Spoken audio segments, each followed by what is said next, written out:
Broadcasting Channel 5 o'clock news. It's time to get updated on the war that everyone has been raving over. But first, a message from our wonderful Prime Minister, Paul Renaud. France needs you to donate your time to help defend against the German invasion. Contribute to France's victory by enlisting in the French military. Wow, that was a message by the French Prime Minister. Yes, in order to win the war, we'll need plenty of male recruits. Of course. Now we have Emma Camille on the weather. Good evening, folks. It's Emma Camille here with the weather. Hold on, Emma. We've just received an anonymous tip that German troops have crossed the Meuse River and have broken through the French lines of defense. Lucy is there right now to report at the scene. I am Lucy Manette, and I am reporting at the scene of the German invasion over the Meuse River that is occurring behind me at the moment. Allied planes and tanks are being sent to counterattack by air and land. So far, the Allied forces have suffered heavy losses and are failing miserably to hold back the German attackers. I'll be back after a short break to keep you updated on the events here. Back to you, Eloise and Abella. It's great to be assured that the Meuse River is being defended securely and successfully. Yes. We'll be back with the interview with Charles de Gaulle right after this short break. 12 seconds later. All right. Welcome if you have just joined us. We're here with a live interview with Charles de Gaulle, the Undersecretary for Defense and War. What prompted you to join the French military? Well, I was born in a family that was really patriotic and Catholic, so I guess the patriotism in my family prompted me to become the military leader that I am now. I always dreamed of being one since I was a young child. What do you think helped earn your current success as the Undersecretary for Defense and War? Well, I enrolled at the top military academy in France, Saint-Cyr. I believe my success was because of my higher education and my experience as a lieutenant in an infantry regiment commanded by Colonel Philippe Pétain. Wow, that's truly amazing. What are you doing now that we're in the middle of another international war? Well, as a dedicated patriot, I hold the strong belief that we should not surrender to the Germans no matter what. That is why, as an influential military leader, I am working to defend France from those vile Germans.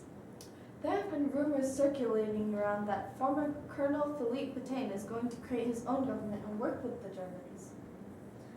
Those Vichy government rumors once again. I trust that my former colleague will not work with those Germans and will be greatly offended if he chooses to. Thank you for your time, Charles. Now back to you, Abella. There's been a lot of talk about the advance of technology and weaponry. What do you think about the advanced weaponry?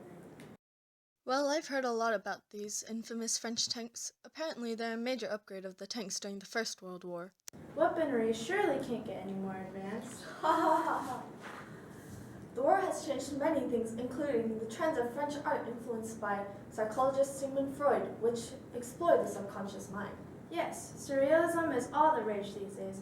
Surrealist paintings such as The Robing of the Bride by Max Ernst are gaining lots of attention. Beautiful. Do you understand the intentions of the artist in painting this?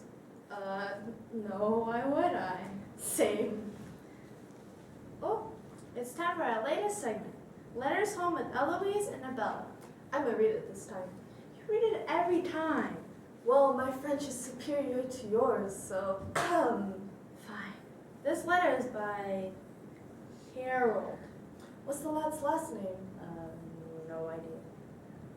Huh, okay then. This was sent via Victory Mail.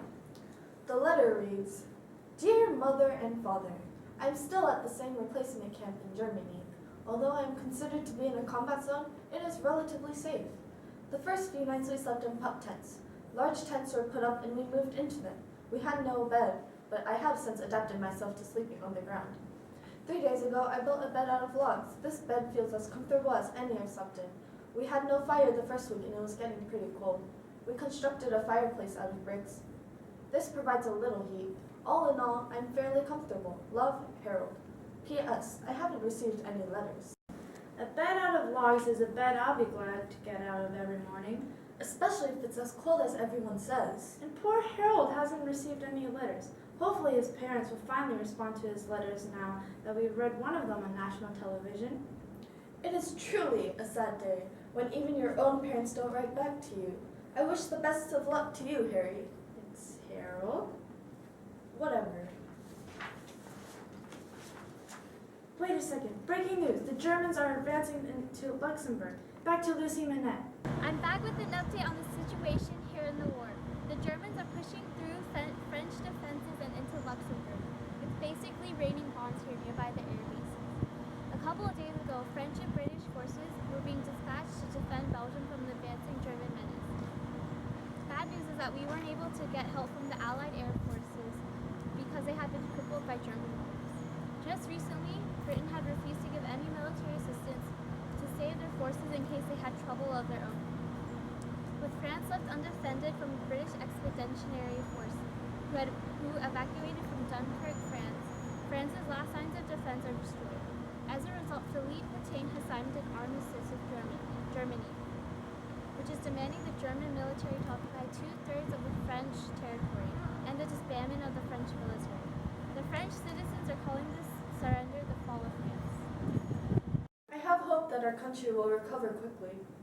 Well, that's it for the news today. Thank you for tuning in at French Broadcasting Channel. As always, make someone smile.